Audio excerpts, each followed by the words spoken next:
कई मुल्कों में तबाही मचाने के बाद टिड्डी दल पाकिस्तान में भी दाखिल हो चुका है।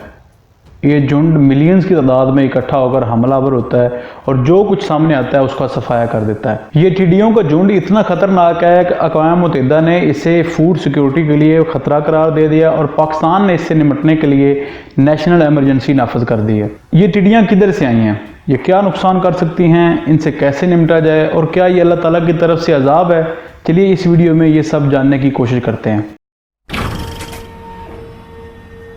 टिड्डी दल कैसे वजूद में आया और इससे कैसे निपटा जाए, इस सवाल को हल करने के लिए साइंसदान काफ़ी सर खपा रहे हैं, लेकिन कुछ ऐसे महान साइंसदान भी इसी दुनिया में मौजूद हैं जिन्होंने झट से इसका पता लगा लिया। वो आए और तबाही मचाकर चले गए। पाकिस्तान की सरहद से हिंदुस्तान की सरहद में घुसे वो हजारों लाखों नहीं बल्कि करोड़ों की तादाद में हमला करते हैं और जो मिलता है उसे साफ कर देते हैं। 26 साल बाद इतना बड़ा हमला हुआ और इस हमले से राजस्थान के कई इलाके हिल गए। पाकिस्तान की टिड्डी ने किया हिंदुस्तान पर हमला, बड़ा नुकसान करने आए थे पाकिस्तानी टिड्डी।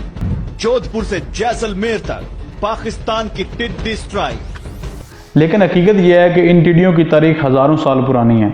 इनका जिक्र कुरान मजीद और बाइबल में भी मिलता है। लेकिन टिड्डियों की इस मौजूदा नस्ल ने अफ्रीका के खुश्क इलाकों से जन्म लिया, वहाँ से इसकी शुरुआत हुई।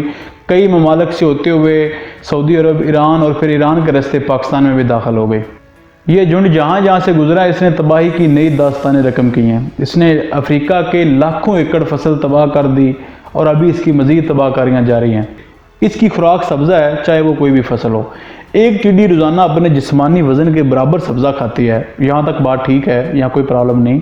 लेकिन असल मसला ये है कि ये मिलियन की तादाद में इकट्ठी होकर हमलावर होती हैं, यहाँ पे प्रॉब्लम है। और जब मिलियन की तादाद में इकट्ठी होकर हमलावर होती हैं तो हर चीज़ का सफाया कर देती हैं। पाकिस्तान में अब तक ये लाखों एकड़ फसल खा चुकी है और भी मजीद नुकसान कर रही है। अगर इसकी तबाहकारियाँ ऐसे ही जारी रहीं तो खुदा न खास्ता गंदम की पैदावार ठीक ठाक मुतासर होगी और अगले साल मुल्क में गंदम और आटे का बड़ा बुरहान जन्म ले सकता है। इस टिड्डी की इस हद तक पैदावार और बेपनाह इजाफे के पीछे सबसे बड़ी वजह क्लाइमेट चेंज है, जिसकी ये छोटी सी मिसाल है।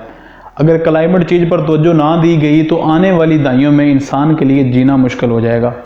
इसी क्लाइमेट चेंज की वजह से ऑस्ट्रेलिया आग की जद में रहा है, सैलाब और नेचुरल डिज़ास्टर रूटीन बन चुकी है, बेवक्त बारिशें होती हैं, ग्लेशियर्स पिघल रहे हैं जिसकी वजह से समंदर में पानी का लेवल बढ़ रहा है और मज़ीद सैलाब आने का खदशा है।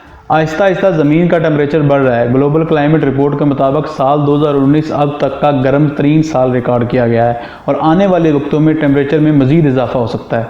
वर्ल्ड वाइड अब तक 0.8 डिग्री सेंटीग्रेड टेम्परेचर बढ़ चुका है और अगर क्लाइमेट चेंज पर तवज्जो ना दी गई तो ये हर साल पहले की निस्बत बढ़ता जाएगा, क्योंकि क्लाइमेट चेंज का असर किसी एक मुल्क पर नहीं होता और टिड्डी दल जैसी चीज़ें बॉर्डर देख कर नहीं आती।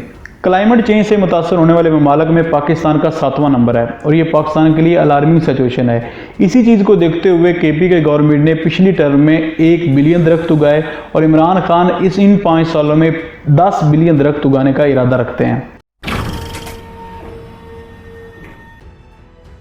लॉन्ग टर्म में इसका हल क्लाइमेट चेंज को रोकना है और ज़्यादा से ज़्यादा दरख्त उगाना है, क्योंकि जब तक हम नेचर से छेड़छाड़ रोक कर ऐसी चीज़ों को इनका माहौल फराहम नहीं करेंगे तो ऐसी चीज़ें इंसानों के लिए ख़तरा बनती रहेंगी।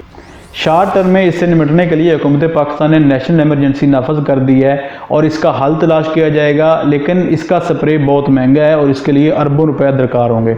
सादा और आसान हल ये है कि जिस एरिया में टिड्डी दल के हमले का खतरा हो वहाँ पर खेतों में धुआं करते रहना चाहिए और साथ ही नीचे शोर करते रहना चाहिए, किसी टीन वगैरह को बजाते रहना चाहिए ताकि ये धुएं और शोर की वजह से फसलों के ऊपर से गुजर जाए और ज़्यादा नुकसान ना करे। लेकिन ये सब हल भी इतने आसान नहीं हैं।